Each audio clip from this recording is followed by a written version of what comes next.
പണ്ട് കാലത്തെ home entertainment സിസ്റ്റത്തിലും ആംപ്ലിഫയറിലൊക്കെ അരങ്ങ് വാണിരുന്ന ഒരു രാജാവ് ഉണ്ടായിരുന്നു. അതാണ് വാക്വം ഫ്ലോറസെന്റ് ഡിസ്പ്ലേ. കാഴ്ചയിൽ നല്ല ഭംഗിയുള്ള ഈ ഒരു ഡിസ്പ്ലേ യൂണിറ്റിനെ പറ്റി നിങ്ങൾക്ക് കൂടുതൽ അറിയാൻ താല്പര്യമുണ്ടോ എങ്കിൽ വീഡിയോ സ്കിപ്പ് ചെയ്യാതെ കാണണേ. ഇങ്ങനെ നല്ല വർണ്ണാഭമായും അതേപോലെ ചടുലമായിട്ടും കാണുന്ന ഈ ഒരു ഡിസ്പ്ലേയുടെ പിന്നിൽ ഒരു ശാസ്ത്രം ഒളിഞ്ഞിരിപ്പുണ്ട്. നമ്മുടെ പണ്ടത്തെയൊക്കെ CRT TV വർക്ക് ചെയ്യുന്ന പോലെ തന്നെയാണ് ഇതും വർക്ക് ചെയ്യുന്നത്. ഒരു ഹീറ്റിംഗ് എലമെന്റ് കാണും, അതിൽ നിന്ന് ഇലക്ട്രോൺസ് എമിറ്റ് ചെയ്യുന്നു. ഈ ഇലക്ട്രോണുകളെ പോസിറ്റീവ് ചാർജുള്ള ഈ മെഷ് വഴി ആക്സിലറേറ്റ് ചെയ്യിപ്പിച്ച് നേരെ ഫോസ്ഫറസ് സ്ക്രീനെ കൊണ്ട് ഇടിപ്പിക്കുമ്പോഴാണ് ആ ഒരു ഡിസ്പ്ലേ അവിടെ തെളിഞ്ഞു വരുന്നത്. ഇവിടെ നമ്മൾ സൂക്ഷിച്ച് നോക്കിക്കഴിഞ്ഞാൽ ചെറിയ നൂല് പോലെ ആ ഒരു ഹീറ്റിംഗ് എലമെന്റ് കാണാവുന്നതാണ്.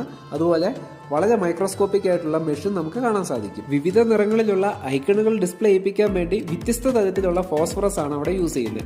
ഓരോ ഫോസ്ഫറസിലും നമുക്ക് ഡോപ്പിംഗ് ചെയ്യുന്നതനുസരിച്ച് വ്യത്യസ്തമായിട്ടുള്ള കളർ അവിടെ ലഭ്യമാകും. സാധാരണ ഒരു LCD ഡിസ്പ്ലേയിൽ റീഫ്രഷ് റേറ്റ് എന്ന് പറഞ്ഞാൽ വളരെ കുറവായിരിക്കും. എന്നാൽ വാക്വം ഫ്ലോറസെന്റ് ഡിസ്പ്ലേയിൽ വളരെ പെട്ടെന്നാണ് അപ്ഡേഷൻസ് നമുക്ക് കാണാൻ സാധിക്കുക. ഇതുകൂടാതെ വളരെ ഉയർന്ന കോൺട്രാസ്റ്റ് റേഷ്യോ, അതുപോലെ തന്നെ വ്യൂയിങ് ആംഗിൾ. നമ്മൾ ഒരു LCD എടുത്ത് നോക്കുവാണെങ്കിൽ ഓരോ ആംഗിളിൽ നോക്കുവാണെങ്കിൽ പല രീതിയിലായിരിക്കും കാണാൻ സാധിക്കുക. എന്നാൽ വാക്വം ഫ്ലോറസെന്റ് ഡിസ്പ്ലേയിൽ ഏത് ആംഗിളിൽ നോക്കിയാലും വളരെ സ്റ്റേബിൾ ആയിട്ടുള്ള ഡിസ്പ്ലേ ആണ് നമുക്ക് അവിടെ ലഭ്യമാകുക. സാധാരണ ഒരു LCD സ്ക്രീനിൽ സ്വയം പ്രകാശിക്കാനുള്ള കഴിവില്ല, അല്ലെങ്കിൽ നമുക്ക് ഇതേപോലെ ബാക്ക് ലൈറ്റ് കൊടുത്ത് വേണം അതിനെ ഇലുമിനേറ്റ് ചെയ്യിപ്പിക്കാൻ. എന്നാൽ വാക്വം ഫ്ലൂറസെന്റ് ഡിസ്പ്ലേക്ക് നല്ല കോൺട്രാസ്റ്റ് റേഷ്യോയിലും അതുപോലെ നല്ല കളറിലും പ്രകാശിക്കാനുള്ള കഴിവുണ്ട്.